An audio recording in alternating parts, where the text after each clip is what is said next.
What the fuck is going on? The rules of Magic no longer apply. In this video, I'm playing with the One Ring and Paradox engine together. I'm calling it the One Ring Paradox. This is not my build. There are multiple people playing this in challenges. Thread and News played it. Harry MPG has played it. People are playing this because it's very good in Legacy. The One Ring is seeing play across multiple formats because it's just very, very strong. The deck list is on screen now. I'll put it in the description below as well. It's a bit of a slow play, so I'm going to talk through my actions as we go.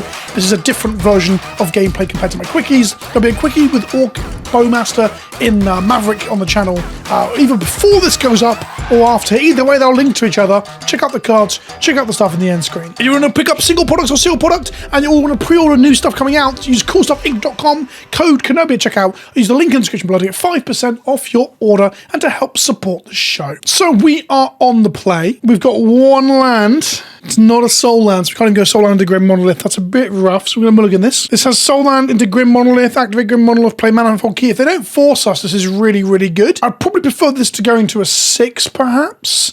Let's give it a go. I'll put a Basalt Monolith on the bottom. I haven't done any of the math here. Math is for losers. Ancient Tomb, activate, play a Grim Monolith. Does this resolve opponent? If it doesn't and they force it, it's a 2-for-1. We have to go again next turn, but it didn't. So we're going to make 3 mana, and we're going to go ahead and cast a... I guess I'll cast a Manifold Key here for 1. This is the thing I don't want. They haven't got a counterspell, so we're good. They're not on blue, or they haven't got counterspells in hand. So we're going to untap our Grim Monolith. We're going to make 3 more mana off of it. Play another Monolith. Tap that for 3. We're up to 5 mana now. We're going to slam a Forge here. Gives us some deck manipulation and a chance to find another key on top. We find a Paradox Engine. I don't think we cast the Paradox Engine next turn. We say, okay, we just pass the turn. We lose the mana. Next turn we untap with a Soul Land. Manifold Key can net us for the cost of 1 mana creates 3, so it's like a colourless Dark Ritual in a way. Now, the worst possible thing here from our opponent is they combo kill us. That's the worst possible thing. The second worst thing is they wasteland our Ancient Tomb. Snow-covered swamp, Entomb. Okay, no Dark Ritual there, but if they go Entomb, Lotus Petal, Reanimate, Grizzlebrand or something, or Traxer, then we might be in a rough spot. There's a Grizzlebrand. There's a Lotus Petal. This matchup isn't great for us, but we can still, like, just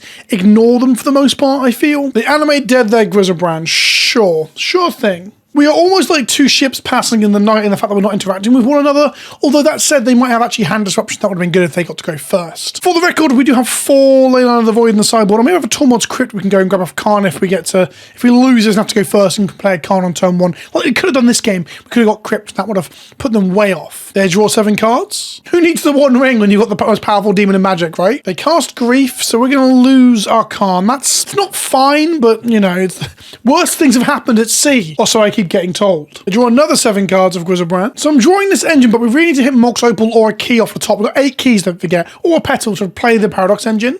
And even then, that doesn't really get us any further if we can't play anything else off the top. So drawing the engine here might be a mistake. So we untap and we draw. We find a petal on top. Okay. So we make 2. We activate our Manifold Key to untap this Grim Monolith. We make 3 more mana. That's 4. We cast a petal. This is our 5th bit of mana here. We cast a Paradox Engine. We've got Mystic Forge on top. We're going to get rid of it and hopefully find a 0-cost spell. We find a Swamp, which is fine. We just need to find a spell on top of our library next turn with Mystic Forge. We've got 2 shots at it, basically. Well, 3 shots with the key as well. And I guess the card's got to do some action as well. A One Ring would be great. So you have nothing in hand for them to fuck with. They have Sarah's Emissary that can give them protection from artifacts. And then we just lose the game because we can't get Dismember out of our board. I don't know how we beat a Sarah's Emissary, actually, with our current composition.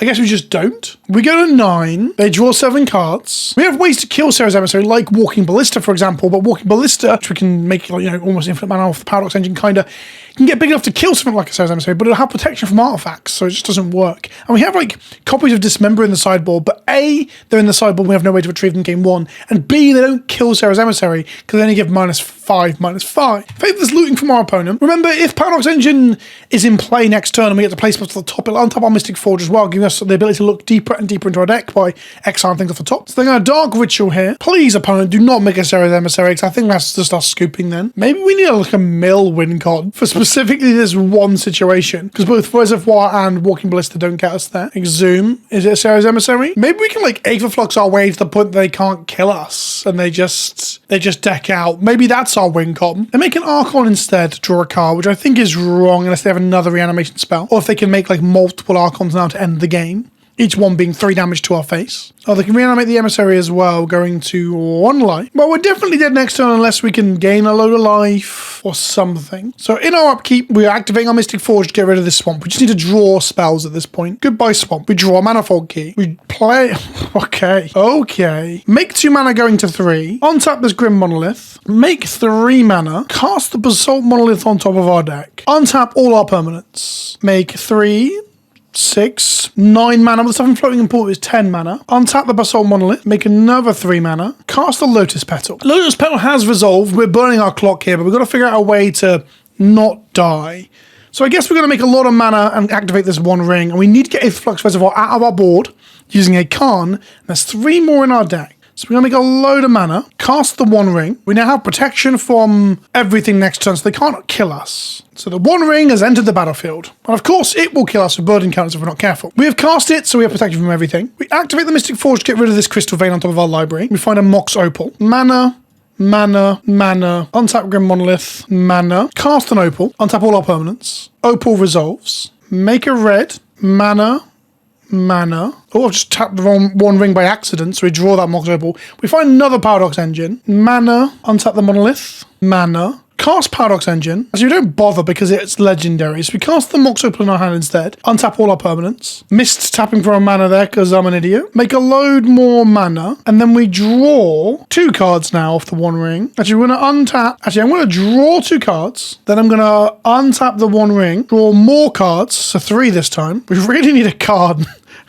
Where's our card? Cast a Voltaic Key to untap all our stuff. We have more cards in our library than our opponent as well, by the way. I guess we have an Emrakul that we can cast. Oh yeah, Emrakul kind of does it, right? Emrakul does it. I forgot we had an Emrakul. Problem is, we've got to draw the Emrakul. We've got to draw the Karn first. So Voltaic Key resolves. We untap the 1 ring. We tap it again to draw more cards. We find multiple cards here. Untap our Monolith, make some mana with that, and then we're going to cast the Great Creator. It resolves. We down tick. We grab an Aether Flux Reservoir. We float all this mana again. This deck is kind of dumb, right? Cast the Reservoir for 4 mana. Float more mana. Cast the Mox Opal, which is going to gain us 8 life. So we're on 11 now. Opal resolves. Keep this. Tap all of these. Make more mana. Cast the Pedal. I don't want to deck myself, you see. We need to find ourselves an Emrakul. Make some more mana. Draw 5 cards. Did we draw an Emrakul? No. What if Emrakul's the last card in our deck? That'd be really funny. Cast a Manifold Key. Untap everything. Gain 11 life. Draw 6 more cards. 7 more cards. Find the Emrakul. Cast an Emrakul. Go to 44. Take an extra turn after this one. And then I guess we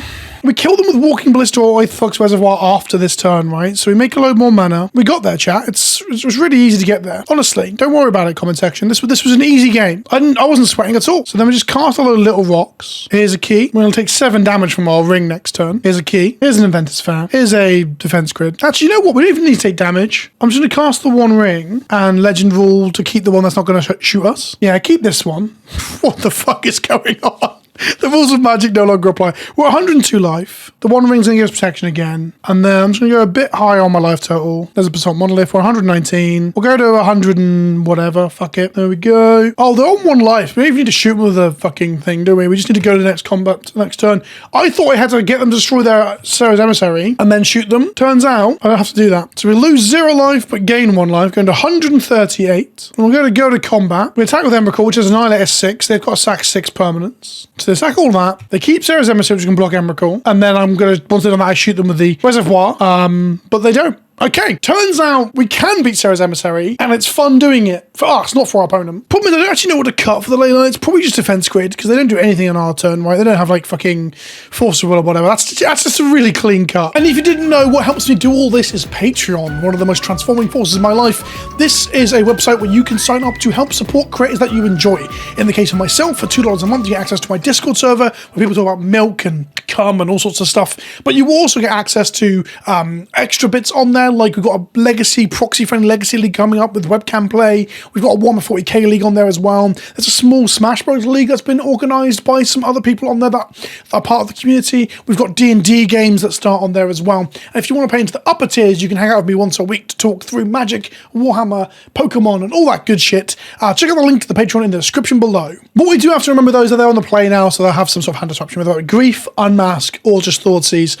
So whatever we keep is going to have to deal with that. Like this, for for example, is triple key swamp.